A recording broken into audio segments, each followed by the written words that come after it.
Hello friends, welcome to my channel. આજે આપણે બનાવીશું મૂળાની ભાજીના ભજીયા અને એ પણ આપણે નોન ફ્રાઈડ કરીશું। તો જો તમે મારી ચેનલ પર નવા હો તો મારી ચેનલને સબસ્ક્રાઈબ કરજો, જેથી આવનારી નવી વિડીયોની નોટિફિકેશન તમને સૌથી પહેલાં મળી શકે। તો ચાલો આપણે રેસીપી સ્ટાર્ટ કરીશું। સૌપ્રથમ આપણે બેસન લેવાનું છે। તો અહીંયા મેં 1.5 કપ જેટલું બેસન લીધું છે। હવે આપણે બેસનમાં ધીમે ધીમે પાણી નાખતા જઈને આનું એક સેમી થિક બેટર રેડી કરવાનું છે। તો પાણી આપણે એકદમ ધીમે ધીમે નાખવાનું। એકસાથે પાણી નાખશો તો લમ્પ થઈ જશે અને લિક્વિડિટી વધી જશે, એટલે આપણે હંમેશા બેટર બનાવતી વખતે ધીમે ધીમે પાણી એડ કરવાનું।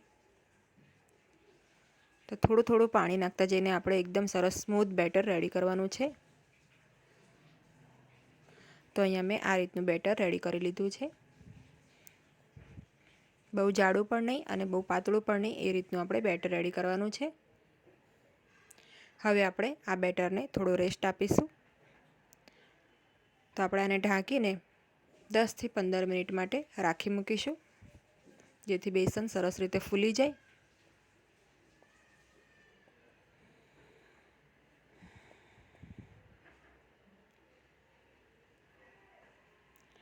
તો હવે 15 મિનિટ પછી આપણે જોઈ લઈએ તો આપણું જે ખીરું છે એ રેડી છે। હવે આપણે આમાં જે વેજીટેબલ્સ નાખવાના છે એ જોઈ લઈએ।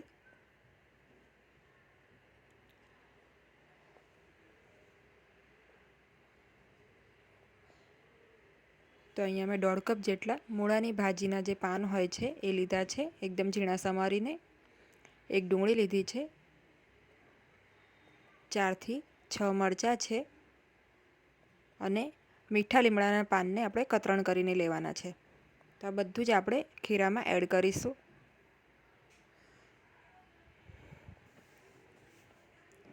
હવે અહીંયા આપણે અડધી ચમચી જેટલો ચાટ મસાલો નાખીશું, 1 ચમચી જેટલો અજમો નાખીશું અને સ્વાદ પ્રમાણે મીઠું નાખીશું। આપણે ચાટ મસાલો નાખ્યો છે એટલે મીઠું આપણે સાચવીને નાખીશું। 5 ચમચી જેટલી હળદર પાવડર નાખીશું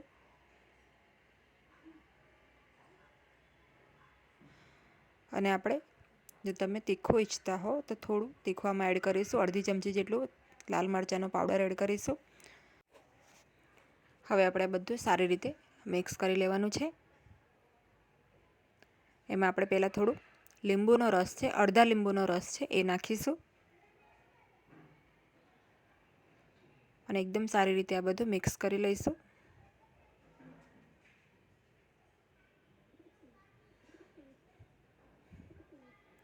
તો આ રીતનું આપણું જે બેટર છે પકોડા માટેનું રેડી કરી લઈશું। તો બેટર તમે જોઈ શકો છો, થોડું થીક કન્સિસ્ટન્સીવાળું છે।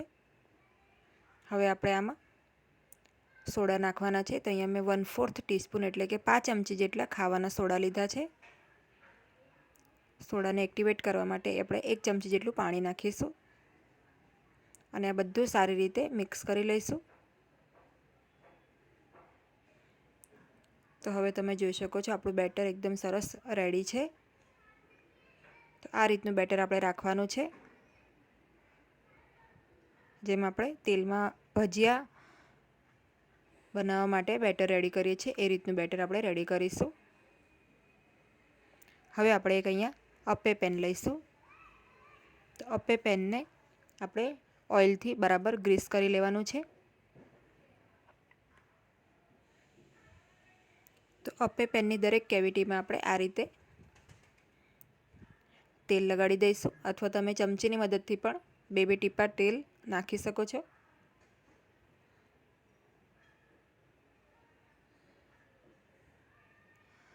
તો આ પકોડા ખૂબ જ ટેસ્ટી બને છે અને નોન ફ્રાઈડ હોવા છતાં પણ ખાવામાં ખૂબ જ સારા લાગે છે। તો પકોડાનું આ વર્ઝન ખૂબ જ હેલ્ધી છે। હવે આપણે લો ફ્લેમ કરીને આને ગેસ ઉપર મૂકીશું। હવે આ અપ્પે પેનને આપણે થોડી વાર ગરમ થવા દઈશું। તો જેમ જ અપ્પે પેન ગરમ થઈ જાય ત્યારબાદ આપણે આમાં ચમચીની મદદથી ખીરું એડ કરવાનું છે। તો હવે જે અપે પેન છે ગરમ થઈ ગયું છે. હવે 2 ચમચી આપણે ખીરાની લઈને આ રીતે આમાં એડ કરતા જઈશું. તો ગેસની ફ્લેમને એકદમ લો રાખવાની છે, એ વાતનું ધ્યાન રાખીશું. તો આ રીતે ખીરું મેં બધા જ પેનમાં આ રીતે એડ કરી દીધું છે.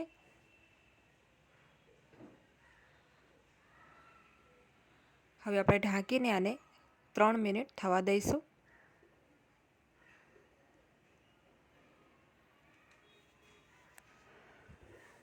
તો 3 મિનિટ પછી આપણે ચેક કરી લઈશું. તમે જોઈ શકો છો એકદમ સરસ ફૂલી ગયા છે આપણા ભજીયા. હવે દરેકને આપણે આ રીતે પલટાવી લઈશું, જેથી જે ઉપરનો ભાગ છે એ પણ સરસ રીતે કૂક થઈ જાય. તો આ રીતે આપણે બધા જ જે આપણા પકોડા છે એને આ રીતે ફ્લિપ કરી લઈશું. અગેન ગેસની ફ્લેમ આપણે એકદમ લો જ રાખવાની છે. બધી જ પ્રોસેસ આપણે લો ફ્લેમ ઉપર જ કરવાની છે. જો ફ્લેમ બિલકુલ લો હશે તો જ આ સારું થશે, કેમ કે ફ્લેમ જરા પણ હાઈ હશે તો અંદરથી આપણા જે પકોડા છે કાચા રહી જવાનો ડર છે. તો અહીંયા મેં બધા જ આ રીતે જે આપણા પકોડા છે એને ફ્લિપ કરી લીધા છે.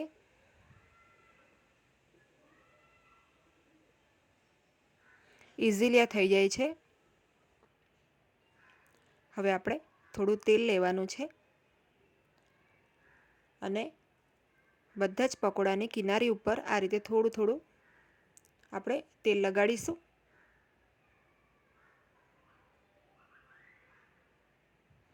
તો એકદમ ઓછા તેલમાં આ રેસીપી બની જાય છે.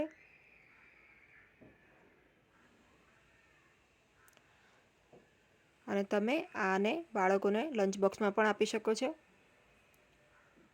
ફરીથી આપણે 3 મિનિટ ઢાંકીને થવા દેવાનું છે.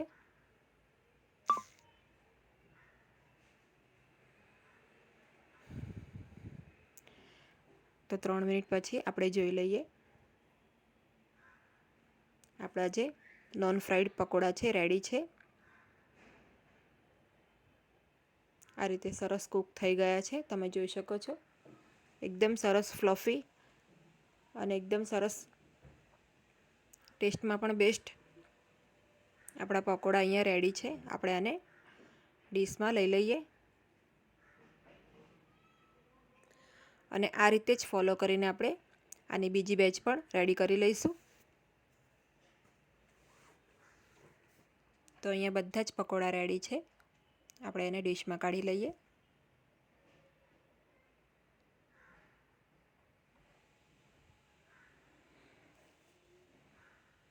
તો એકદમ ફટાફટ બની જાય અને એકદમ હેલ્ધી એવી રેસીપી આપણી આજની છે.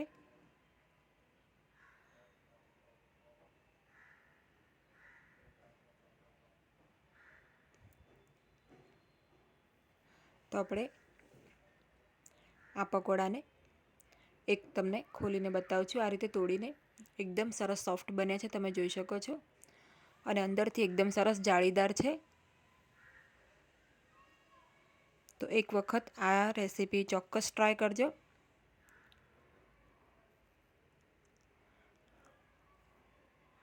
હવે આપણે આ પકોડાને ગ્રીન ચટણીની સાથે સર્વ કરીશું. તમે ઈચ્છો તો આને કેચઅપ સાથે, ચા કોફી સાથે પણ સર્વ કરી શકો છો. ખૂબ જ ટેસ્ટી બને છે આ પકોડા અને ફટાફટ પણ બની જાય છે. આ રેસીપી એકદમ સિમ્પલ છે. તો એક વખત આ રેસીપી ચોક્કસ ટ્રાય કરજો. અને મારી આજની આ રેસીપી ગમી હોય તો વિડીયોને લાઇક અને શેર કરજો અને મારી ચેનલને સબસ્ક્રાઈબ કરજો. Thanks for watching.